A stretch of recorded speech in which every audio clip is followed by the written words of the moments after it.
दोस्तों, जैसे कि आप सबको पता है Punjab and Haryana high court में पीएन की वैकेंसी निकली हुई है। तो दोस्तों आप सब लोगों को ये तो पता ही लग गया कि इसमें सिर्फ जीके और करंट अफेयर से आने वाला है।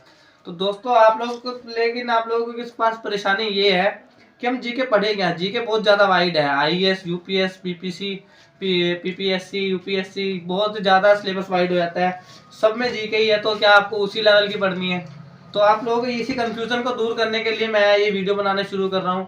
ये जो मैंने चैनल शुरू करा है, इस चैनल में मैं आपको पूरा कोर्स दूंगा, जिसमें आप समझ सकोगे कि जो आप ग्रुप डी के लेवल के या वॉचमैन के लेवल के लिए आप कौन सी जीके पढ़ोगे और कितनी सिलेक्टिव जीके मैं आपके लिए लेके आया हूँ। तो दोस्तों इसके लिए आपको कुछ ज़्यादा मेहनत तो नहीं करनी है, लेकिन स्मार्ट वर्क आपको बहुत करना पड़ेगा। तो उसी स्मार्ट वर्क को ध्यान में रखते हुए मैं आपको डेली के 50 क्वेश्चन कराऊंगा। उन 50 क्वेश्चन में से आपको एक क्वेश्चन मिलेगा, यानी कि डेली आपके 2 नंबर पक्के करा दूंगा। और 50 दिन का कोर्स कराऊंगा तो आपके 100 मार्क्स पक्के। 100, चलो 100 भी नहीं आ पाएंगे, लेकिन 80 90 मतलब आपको मैं इतना कर दूंगा जो आप इसमें सिलेक्शन ले सको। क्योंकि बहुत सारे बच्चे होंगे अलग लेवल पे पढ़ रहे होंगे, पता नहीं उनको समझ नहीं आ रहा होगा मैं क्या पढ़ूं क्या ना पढ़ूं। सब कुछ पढ़ रहे होंगे, बहुत कुछ पढ़ रहे होंगे, बहुत कुछ पढ़ रहे होंगे, और अपने दिमाग को उन्होंने क्या या कह लो कि ब्लास्ट करने वाला होगा। लेकिन मैं आपको जो पढ़ाऊंगा एकदम सिलेक्टिव जीके पढ़ाऊंगा। जो उस पेपर में आएगा वही पढ़ाऊंगा, जो वो पूछते हैं वही पढ़ाऊंगा। तो आपको आप अगर आपको ये फुल कोर्स करना चाहते हैं तो आप मेरा चैनल को सब्सक्राइब कर लें, वीडियो को लाइक कर लें और शेयर कर दें, ताकि बहुत सारे बच्चों की मदद हो सके। तो दोस्तों अगर आप लोग ये चाहते हैं कि मैं इस चैनल को शुरू करूं और आप लोगों की मदद करूं, तो चैनल को सब्सक्राइब जरूर करें और वीडियो को शेयर भी जरूर करें, लाइक भी करें। ठीक है दोस्तों, तो आज मैं आपको एक टॉपिक शुरू करवाने जा रहा हूँ, पहला, जिसमें से एक क्वेश्चन आपको मिलेगा पक्का ही। जितने मैं आपको क्वेश्चन कराऊंगा उसमें सिर्फ आपको एक क्वेश्चन मिलेगा, जो कि 2 मार्क्स का होगा। तो चलो दोस्तों शुरू करने जा रहे हैं हम अपना पहला टॉपिक जो है वो हमारे मानव शरीर से रिलेटेड है, जिससे एक क्वेश्चन आपको इस पेपर में मिलेगा ही मिलेगा।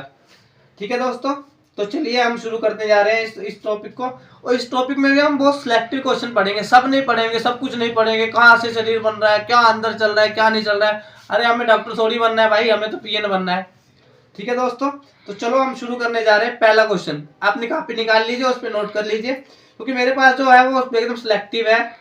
जो भी मैं आपको पढ़ा रहा हूँ एकदम सिलेक्टिव मैं वे में पढ़ा रहा हूँ। आप अपनी कॉपी निकालिए, पेंसिल निकालिए, साथ के साथ नोट करिए, जो मैं बोल रहा हूँ उसको नोट करिए। चलो तो दोस्तों करते हैं शुरू।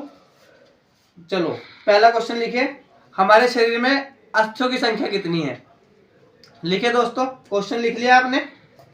अगर लिख लिया हो तो कमेंट में बताते जाइए। चलो दोस्तों ठीक है, तो मैं बताता हूँ। हमारे शरीर में अस्थियों की जो संख्या है, जो अस्थियां हम हड्डियों को बोलते हैं, जो हमारी वो कितनी है? 206 है। ठीक है दोस्तों, और उसके बाद मैं आपको बताऊं सबसे छोटी हड्डी हमारी कौन सी है? स्टेपिज, जो मध्य कान में होती है, यहाँ पे होती है वो। ठीक है दोस्तों, उसके बाद आ रही है सबसे लंबी अस्थि, सबसे लंबी लंबाई में सबसे बड़ी अस्थि कौन सी है? ठीक है दोस्तों, वो है फीमर, जो हमारी जांग में होती है। ओके दोस्तों, उसके बाद वो पूछेंगे बड़ी आंत की लंबाई बताइए। बड़ी आंत की लंबाई कितनी है दोस्तों? 1.5 मीटर। ठीक है दोस्तों, अगर हम इस फीट में कन्वर्ट करें तो 4.9 फीट हो जाएगी। ठीक है दोस्तों, छोटी आंत की लंबाई होगी 6.25 मीटर। वैसे फीट में अगर हम कन्वर्ट करेंगे तो 20 फीट के करीब हो जाएगी। अच्छा दोस्तों, अब आप कंफ्यूज हो गए होंगे कि छोटी आंत की लंबाई बड़ी है और बड़ी आंत की लंबाई छोटी है, ये कैसे हो रहा है? ठीक है दोस्तों, आपको ऐसे ही याद करना है, जो बड़ी आंत है उसकी लंबाई छोटी है और जो छोटी आंत है उसकी लंबाई बड़ी है। ठीक है दोस्तों, आप कंफ्यूज नहीं होंगे? ओके, मुझे यकीन है आप कंफ्यूज नहीं होंगे। ठीक है दोस्तों, तो अब आगे बढ़ते हैं। यकृत का भार, यकृत यानी लीवर, हमारे लीवर का भार कितना है दोस्तों? तो ये पुरुषों और महिलाओं में अलग अलग होता है। ठीक है दोस्तों, पुरुषों में इसका भार होता है 1.4 किलोग्राम। ठीक है दोस्तों, उसके बाद महिलाओं में इसका भार होता है 1.2 किलोग्राम। ये क्वेश्चन इतना इंपॉर्टेंट नहीं है, लेकिन आप पढ़ लीजिए, वरना इसके आने के चांसेस बहुत कम है। ठीक है दोस्तों, उसके बाद में आपसे पूछेंगे सबसे बड़ी ग्रंथि कौन सी है? हमारे शरीर का जो सबसे बड़ा पार्ट है वो यकृत, हमारा लीवर, ये वाला जो लीवर होता है वो सबसे बड़ा हमारा पार्ट होता है बॉडी का। और लीवर के बारे में आपको एक और बात बता दूं, जो लीवर होता है ना वो अपनी मरम्मत सबसे ज्यादा कर लेता है। ठीक है दोस्तों, मतलब हमारे बहुत ज्यादा बॉडी पार्ट में डैमेज होता है, बहुत सारे बॉडी पार्ट हमारा डैमेज हो जाता है। उस बॉडी पार्ट में जो डैमेज होता है, जो सबसे ज्यादा डैमेज को रिपेयर करने की शक्ति होती है, वो हमारे लीवर में ही होती है।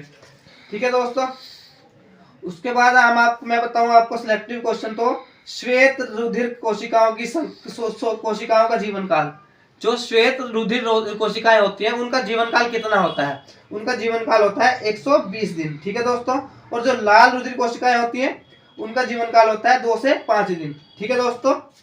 उसके बाद हम थोड़ा ब्लड ग्रुप के बारे में जानेंगे अब, क्योंकि ब्लड ग्रुप से भी एक क्वेश्चन बनने की पूरी संभावना है। तो आप सर्वाग्राही रुधिर वर्ग, इसका मतलब हुआ जो सबसे रक्त ले सकता है, ग्राही मतलब ले सकता है। तो कौन सा ब्लड ग्रुप सबसे ब्लड ले सकता है? वो है ब्लड ग्रुप ए बी। जिसका भी ब्लड ग्रुप ए बी होगा वो किसी से भी ब्लड ले लेगा। ठीक है दोस्तों। उसके बाद आता है सर्वदाता रुधिर वर्ग। ठीक है दोस्तों। जो सबको दान दे सकता है, वो ले नहीं सकता लेकिन सबको दे सकता है, उसका नाम है ओ ब्लड ग्रुप।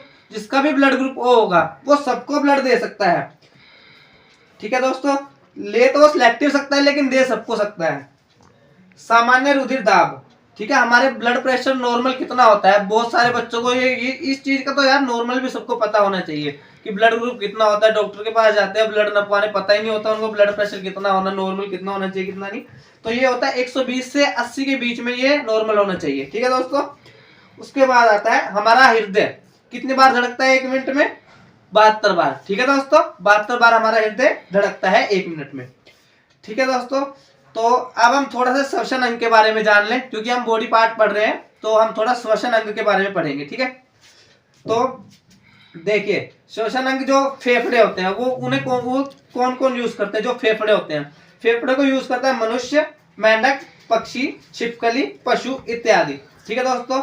अगर पूछेंगे फेफड़े किन में होते हैं, श्वसन के लिए फेफड़े को कौन यूज करता है? मनुष्य, मेंढक, पक्षी, छिपकली, पशु इत्यादि। ये लोग फेफड़ों के द्वारा सांस लेते हैं। ठीक है दोस्तों।